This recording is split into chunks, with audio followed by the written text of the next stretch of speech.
Shalom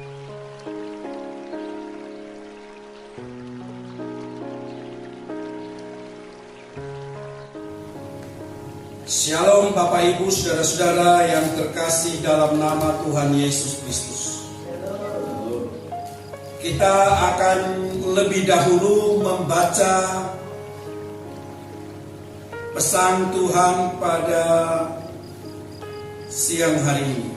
Kita akan melihat di dalam Yohanes pasal yang ke-10. Yohanes pasal yang ke-10 ayat yang pertama sampai dengan ayat yang keempat. Kiranya Roh Kudus menolong kita berbicara lebih jauh dalam hati kita pada saat siang hari ini. Yohanes pasal yang ke-10 sangat sering kita dengar, kita baca saudara. Mulai dari ayat yang pertama sampai dengan ayat yang keempat. Aku berkata kepadamu, sesungguhnya siapa yang masuk ke dalam kandang domba dengan tidak melalui pintu, tetapi dengan memanjat tembok, ia adalah seorang pencuri dan seorang perampok. Tetapi siapa yang masuk melalui pintu, ia adalah gembala domba.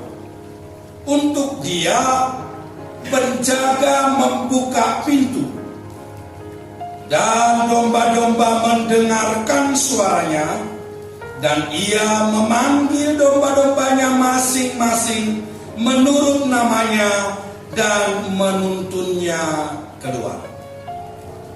Jika semua dombanya telah dibawanya keluar, ia berjalan di depan mereka, dan domba-domba itu mengikuti dia karena mereka mengenal suaranya. Haleluya.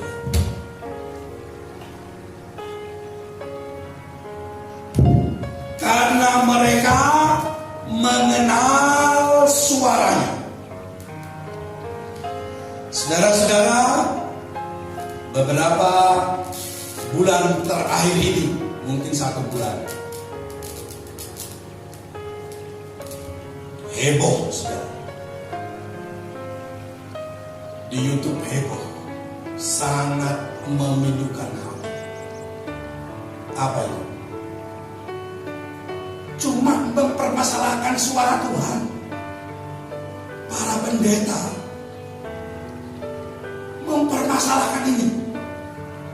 Sekarang Tuhan berbicara kepadamu, Tuhan berbicara seperti ini. Apa benar Tuhan berbicara? Yang satu mengatakan seperti ini, yang satu mengatakan seperti ini. Perhatikan ayat yang keempat. Jika semua dombanya telah dibawanya, ia berjalan di depan mereka, dan domba-domba itu mengikuti dia karena mereka mengenal suaranya. Domba-dombanya mengenal suaranya. Jadi hanya orang yang bingung yang mempermasalahkan ini. Tetapi ada hal yang sangat penting untuk kita perhatikan. Memang ada orang yang karena keinginannya yang kuat, karena apa yang dia pikirkan, lalu dia mengatakan Tuhan berkata kepadaku, padahal sebenarnya tidak. Itu hanya suara hatinya saja, suara dagingnya saja.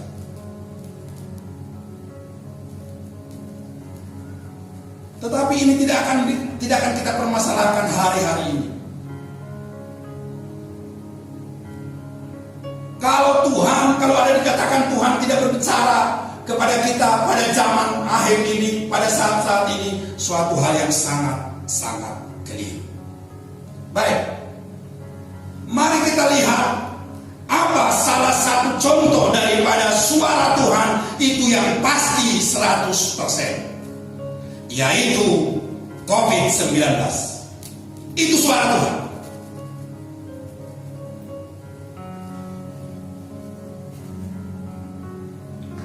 Orang yang hatinya tertuju kepada Tuhan akan mengerti bahwa peristiwa sekarang ini yang tidak bisa tidak, seluruh dunia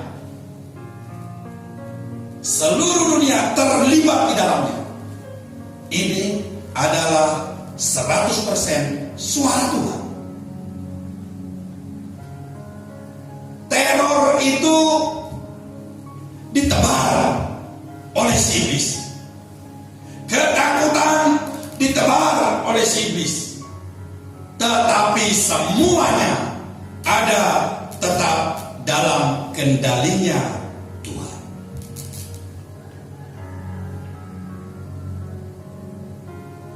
Kalau Tuhan mengatakan sudah tiba saatnya era yang baru, era di mana nama Tuhan diperdengarkan di jalan-jalan, era di mana anak-anak Tuhan menyembah Tuhan di lapangan-lapangan, di jalan-jalan, di pasar-pasar, di gunung-gunung. Itu caranya Tuhan.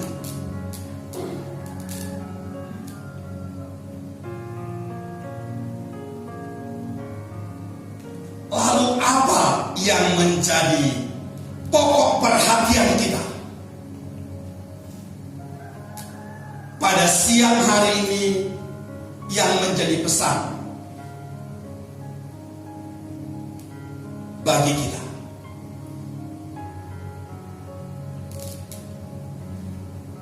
Selama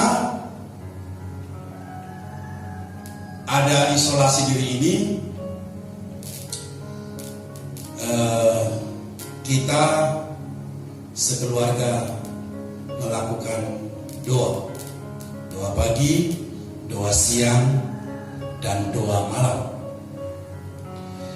Entah kenapa saya selalu diarahkan Tuhan kepada ayat-ayat yang berbicara tentang zaman akhir, tentang era baru. Saya tidak tahu. Tetapi kemarin terkonfirmasi semua ayat-ayat yang betul-betul menjadi rema beberapa waktu terakhir ini dikonfirmasi oleh satu khotbah hamba Tuhan beberapa tahun yang lalu. Saya bersyukur. Hari ini Tuhan membuka era yang baru.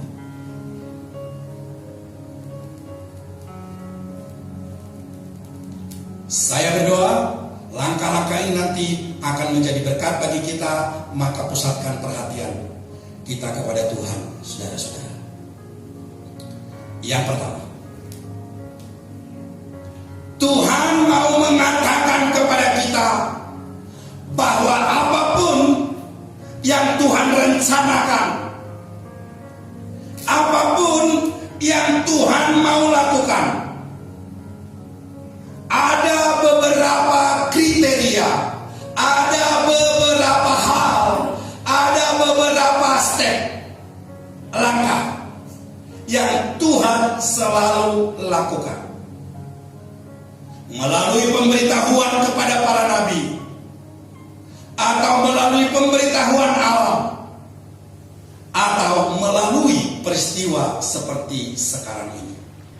Dan setiap kali Tuhan melakukan rancangannya, maka selalu ada satu waktu di mana Tuhan akan mempersiapkan anak-anak. Dan masa persiapan ini kita ketahui itu adalah masa apa yang disebut dengan istirahat atau rest, istirahat. Sebelum Adam mulai melakukan aktivitasnya, apa dulu yang Tuhan lakukan? Sabat. Beristirahat. Baru nanti hari pertama.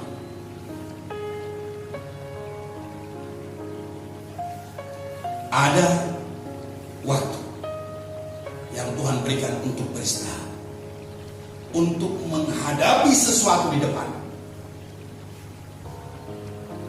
Dan inilah yang Tuhan ingin kita perhatikan sungguh-sungguh pada masa-masa sekarang ini. Mari sama-sama kita melihat Mazmur, supaya lebih jelas saudara. Mazmur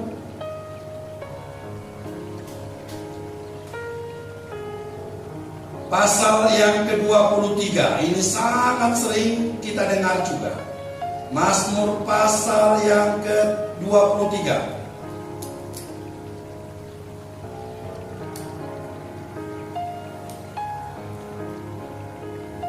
Mazmur pasal yang ke-23.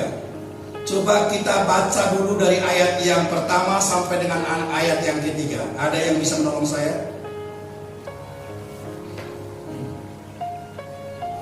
Mazmur 23 ayat 1 sampai 3. Tuhan gembalaku yang baik. Mazmur Daud. Tuhan adalah gembalaku, takkan kekurangan aku. Ia membaringkan aku di padang yang berumput hijau. Ia membimbing aku ke air yang tenang. Ia menyegarkan jiwaku. Ia menuntun aku di jalan yang benar oleh karena nama-Nya. Yang pertama Tuhan lakukan kepada dombanya apa? Tuhan adalah gembalaku, takkan kekurangan aku. Ia apa? Membaringkan, rest, istirahat. Tuhan membaringkan aku.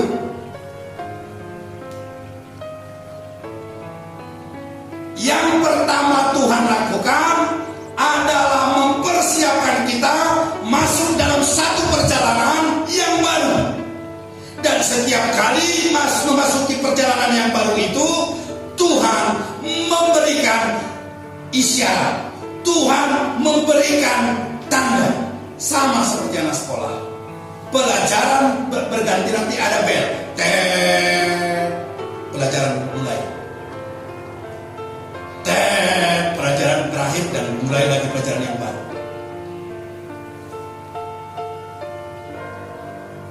Selalu seperti itu. Nah, hari-hari ini, mau tidak mau, ingin atau tidak ingin, apapun yang manusia bisa lakukan, sudah pasti bahwa hari-hari ini adalah hari-hari terakhir.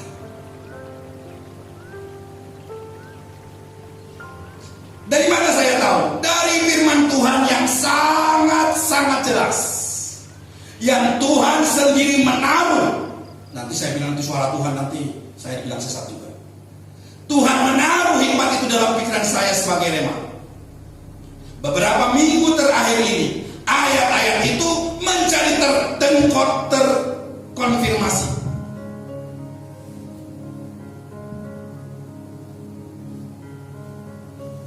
Yang pertama, Tuhan mau dalam menyambut perjalanan terakhir sebelum Dia datang kali yang kedua, Dia membuat seluruh dunia istirahat. Ada orang mengatakan, wah tidak, saya tidak mau kalah dengan COVID-19. Akhirnya apa? Tunduk juga. Ada beberapa negara mengatakan, kami aman, tidak usah ikut-ikutan dengan yang lain. Akhirnya bagaimana? Tunduk juga. Semuanya tenang. Karena Tuhan mau berbicara kepada seluruh dunia, istirahat. Karena sudah tiba waktu terakhir.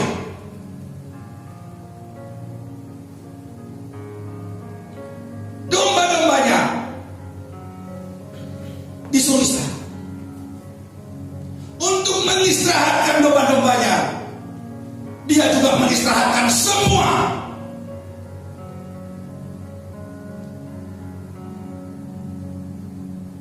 Seluruh dunia diistirahatkan. Supaya apa? Domba-dombanya istirahat. Yang kedua, lalu Dia mengatakan ayat yang ketiga, Ia menyegarkan jiwaku. Ia apa? Ia apa? Menuntun aku. Mulai dituntun. Tuhan mulai menuntun masuk dalam era yang baru ini. Lalu tiba-tiba ada satu ayat yang membuat semuanya bergetar. Kalau tidak ada persiapan, ini akan menjadi masalah besar. Ayat yang keempat, sekalipun aku berjalan dalam lembah kekelaman. Untuk menghadapi semuanya itu, Tuhan membuat dombanya untuk rest, istirahat, tenang. Dalam tinggal tenang dan percaya terletak kekuatan. Maka saya mengatakan, jangan main-main dengan waktu yang Tuhan sudah berikan ini. Kita tidak tahu bahwa berapa minggu lagi ke depan atau beberapa bulan lagi ke depan. Yang jelas Tuhan mau mengatakan ini waktunya untuk istirahat. Pastikan kamu keluar bahaya bagi kamu. Pastikan ada beristirahat bersama dengan Tuhan. Kenapa pentingnya beristirahat itu? Karena daging itu sangat kuat. Saya masih ingat betul di tahun 1989,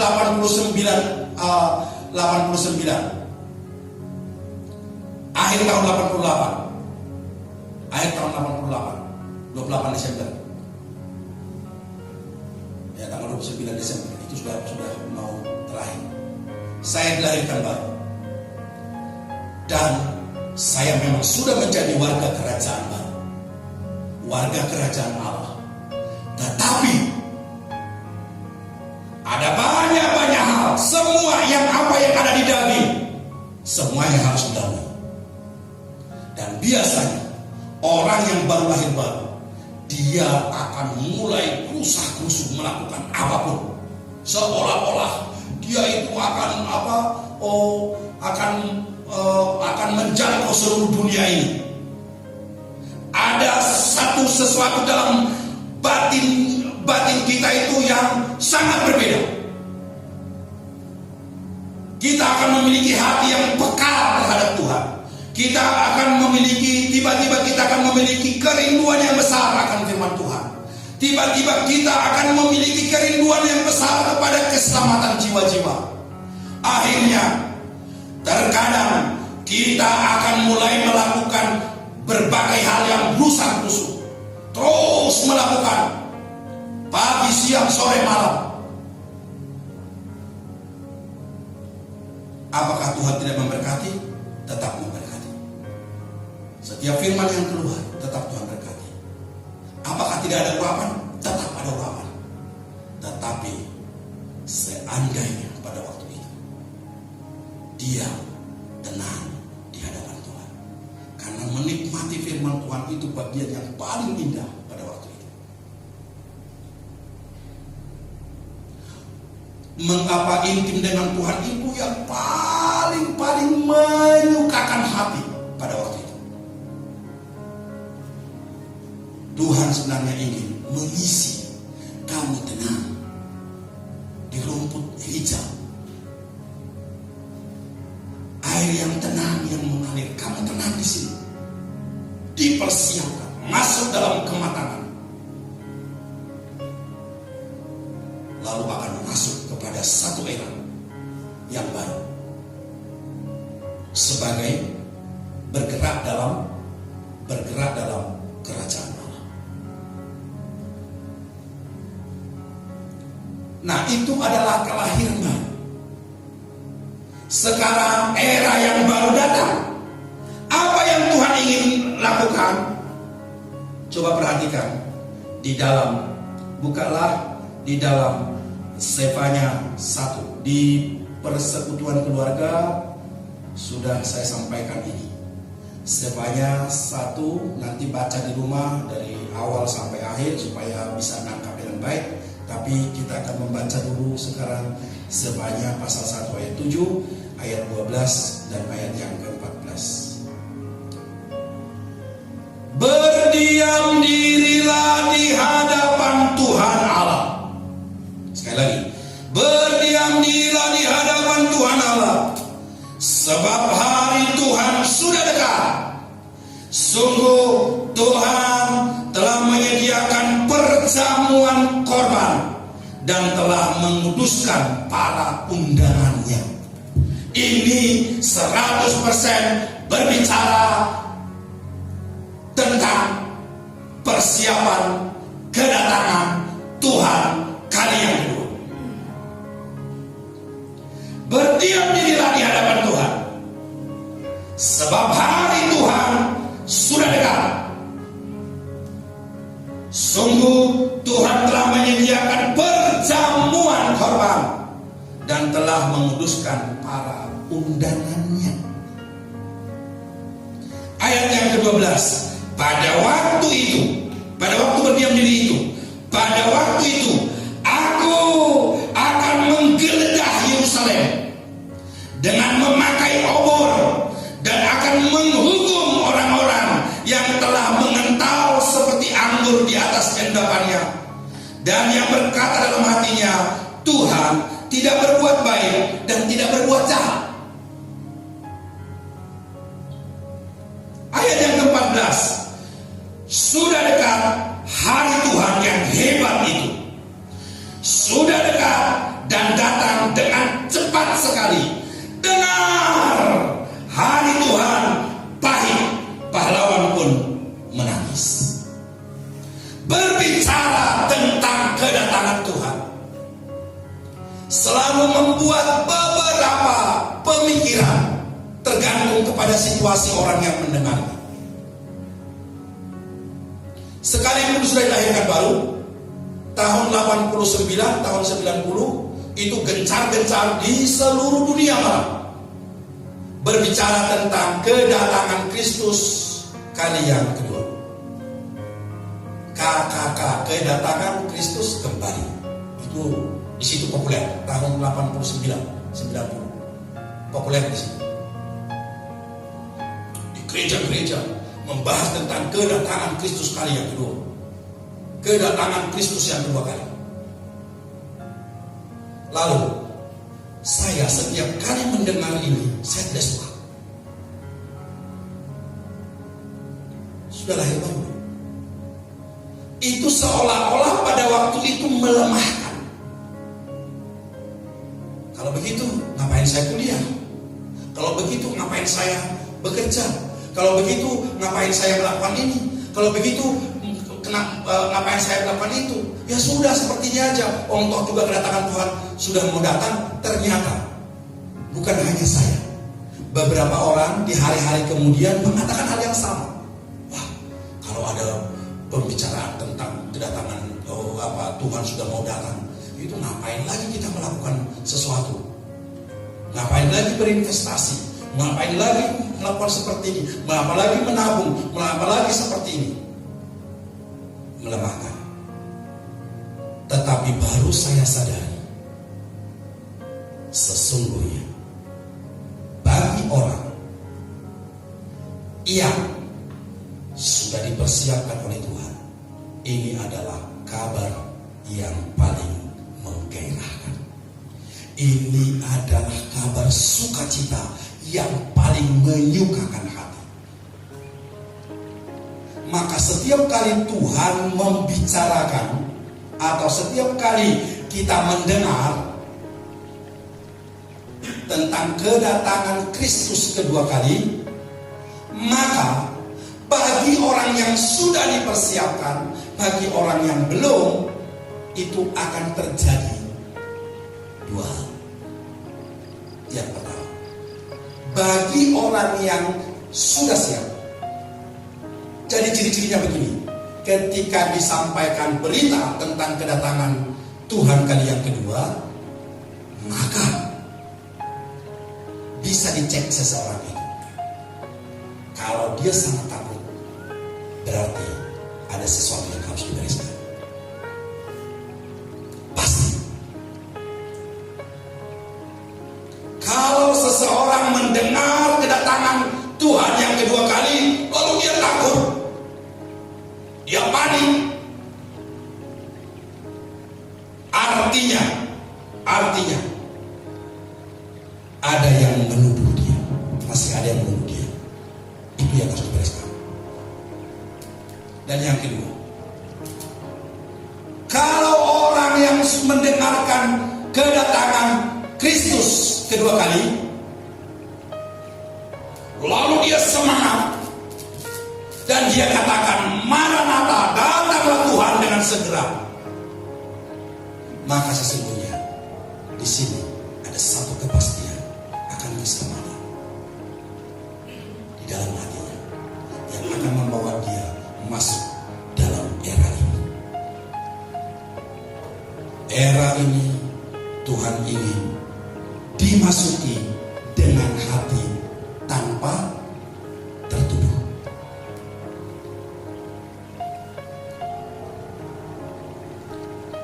Dikatakan tadi oleh firman Tuhan dengan sangat jelas, sudah dekat hari Tuhan yang hebat itu.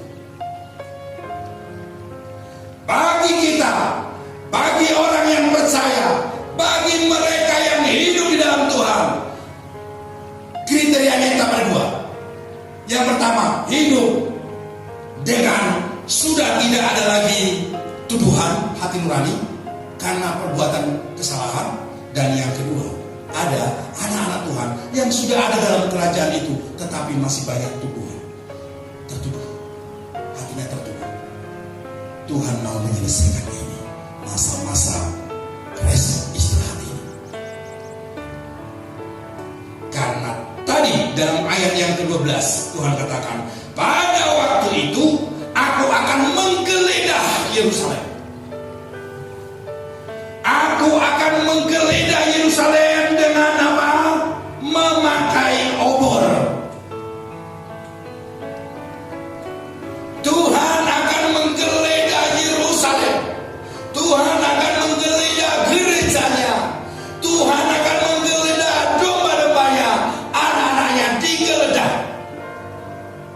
dengan memakai obor. Diperiksa satu persatu. Lalu Tuhan akan mempersiapkan. Yang berpakaian asing, go, out, keluar. Itulah orang-orang yang akan murtad. Perhatikan, akan banyak orang yang murtad. Saya sangat percaya. Tetapi bagi mereka yang sudah dipersiapkan, mungkin hari ini engkau masih memiliki, ada dalam hatimu ada perasaan tertuduh. Tuhan ingin melakukannya. Tuhan ingin melakukannya pada masa-masa istirahat sekarang ini. Tetapi firman Tuhan katakan, bagi mereka yang tidak mau berubah, seperti apa tadi? Seperti anggur dalam endapannya. Seperti apa lagi katanya? Seperti orang yang memakai pakaian yang lain, itu akan dibuang oleh Tuhan. Karena dia tidak layak masuk dalam kegenapan besar itu. Kegerakan terbesar. Berkali-kali saya mengatakan kegerakan terbesar sepanjang segala abad. Ini yang depan ini. Kita persiapkan hati kita. Kalau kita lihat dalam versi Zakaria, mari buka Zakaria.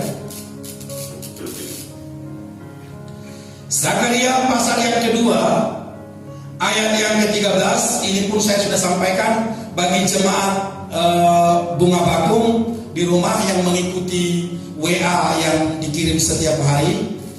Tapi hanya pagi ya, siang sore tidak. Hanya pagi saja yang dikirim. Akan mengerti apa, tidak asing dengan ayat ini minggu-minggu ini. karena beberapa kali sudah saya sampaikan. Zakaria 2 ayat yang ke-13. Berdiam dirilah, hai apa? Segala makhluk di hadapan Tuhan, sebab Ia telah bangkit dari tempat kediamannya yang kudus. Tuhan bangkit hari ini.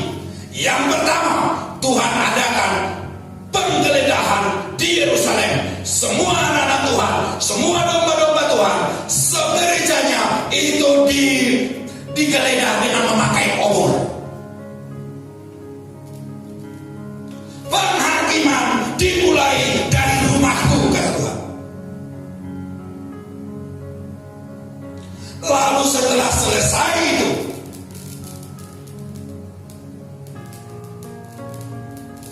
seperti domba yang sudah dipersiapkan dengan istirahat, Tuhan akan mulai menuntut. Dan Tuhan akan memperhadapkan dengan masalah-masalah yang besar. Ini adalah kebangunan rohani yang sangat asik, di mana anak-anak Tuhan menghadapi raksasa-raksasa, dan di mana seluruh dunia nanti akan bersorak mengangkat panji Kristus. Saya sangat percaya. Saya sangat percaya. Hari ini kita dipersiapkan.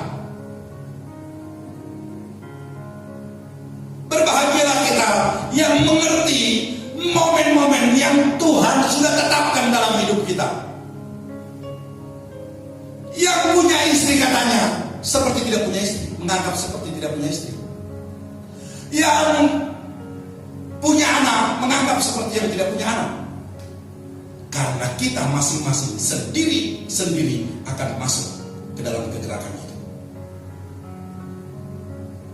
Tidak usah ribut-ribut.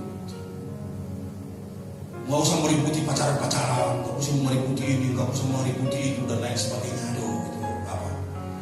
Biar berjalan, nggak usah takut, biar berjalan. Lihat kegerakan besar yang Tuhan sudah siapkan. Dimulai dari istirahat, tenang, isolasi diri, berdiam diri di hadapan Tuhan. Saya harap kita bisa mengerti apa yang Tuhan sampaikan pada siang hari ini. Kita masuk dalam rencana Tuhan. Ia adalah orang yang pertama yang Tuhan geledah dengan obornya, dan Tuhan membangkitkan kita.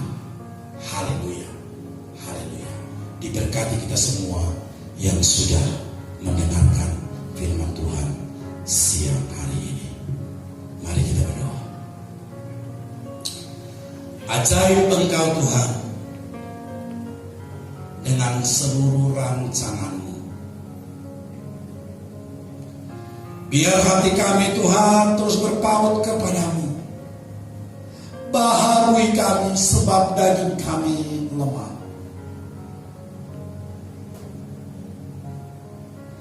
Baharui kami dengan kasih setia-Mu Tuhan. Persiapkan kami Tuhan. Persiapkan kami dengan hati yang teguh. Kami bersyukur untuk saat-saat ini. Kami tidak tahu ini mau berapa lama. Bahkan Tuhan sudah mempersiapkan semuanya. Semua budaya yang terbangun berabad-abad seolah-olah diruntuhkan oleh Tuhan. Pondasinya diganti. Baik masalah sekolahan, baik masalah peribadahan, baik masalah kesehatan, semuanya kami bersyukur kepadamu Tuhan. Era baru dimulai. Kami mau masuk ke sana. Kami mau datang di hadapan. Kami mau memulai Tuhan dengan hati yang tidak tertuduh.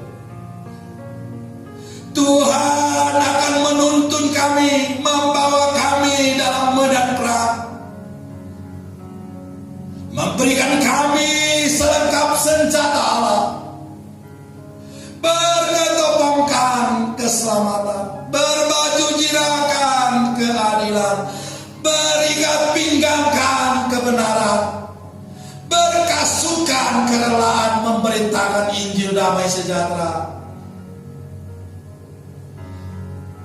berketopongkan iman dan berpedangkan roh.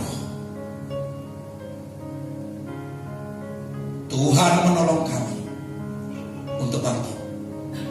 Bapa, biar hati kami juga diperlengkapi Tuhan dengan kasih setia yang besar, karena kami tahu akan mulai dinyatakan banyak-banyak orang yang murtad. Orang yang berpakaian asing akan murtad. Biar kami dikuatkan melihat semua kejadian-kejadian itu. Tetapi akan ada domba-domba yang lain berduyun-duyun datang kepada Tuhan. Mereka akan memegang puncak jubah kami dan mereka akan mengatakan, ayo bawa kami masuk ke dalam rumah Tuhan. Kami mau menyembah Tuhan. Akan ada kebangunan rohani di jalan-jalan, di gunung-gunung, di tanah-tanah lapang, di pasar-pasar. Kami percaya pada masa-masa kegerakan besar ini, Tuhan menolong gerejamu untuk tidak Tuhan mempermasalahkan hal-hal yang tidak penting. Berkati bangsa kami, berkati Bapak Presiden kami, Wakil Presiden, berkati para menteri-menteri yang hari-hari ini seluruh mereka sedang bekerja ekstra. Berkati mereka Tuhan, berkati mereka. Berkati para medis yang menjadi pahlawan hari-hari ini. Bahkan mereka menantang maut dan mengutamakan kasih. Tuhan memberkati mereka. Berkati kami semua menjadi warga negara yang taat. Berkati kami semua Tuhan. Sekali lagi selamat datang ke bangunan rohani. Selamat datang ke bangunan rohani. Selamat datang ke bangunan rohani. Bersama dengan Tuhan kami dipersiapkan terkhusus pada waktu-waktu beristirahat sekarang ini. Hormat kemuliaan bagimu Tuhan. Berkat-Mu untuk seluruh jemaat, khususnya Bunga Bakung, bahkan seluruh jemaat Tuhan di seluruh dunia. Dalam nama Tuhan Yesus Kristus. Mari kita yang percaya sama-sama katakan amin, amin, amin.